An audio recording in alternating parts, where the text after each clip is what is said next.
किसी गांव में एक साधु रहा करता था।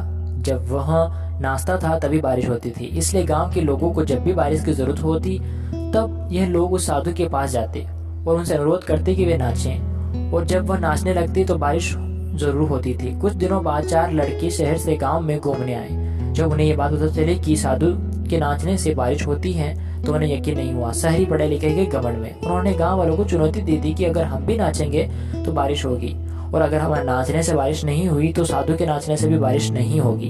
अगले दिन सुबह सुबह गांव वालों और उन 4 लड़कों को लेकर साधु की कुटिया के पास पहुंचे। गांव वालों ने साधु को सारी बात बताई।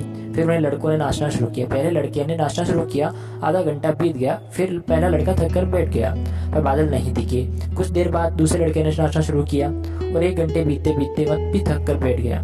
बाकी दोनों लड़कों ने भी ऐसा ही किया पर बारिश नहीं हुई। अब साधु की बारी थी। साधु ने नाचना शुरू किया। 1 घंटा बीत गया पर बारिश नहीं हुई।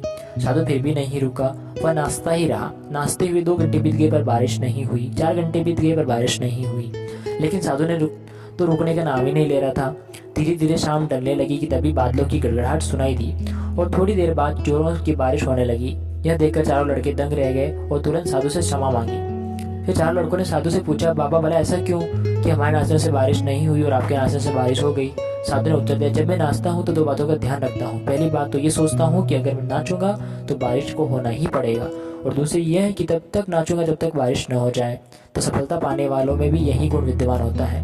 वे जिस काम को भी करते हैं उसमें सफल होने का पूरा भरोसा होता है, और वो तब तक उस तक काम को करते हैं जब तक कि उसमें सफल न हो जाए। इसलिए अगर हमें सफलता हासिल करनी है तो साधु की तरह ही अपने लक्ष्य को प्राप्त करना होगा। धन्यवाद।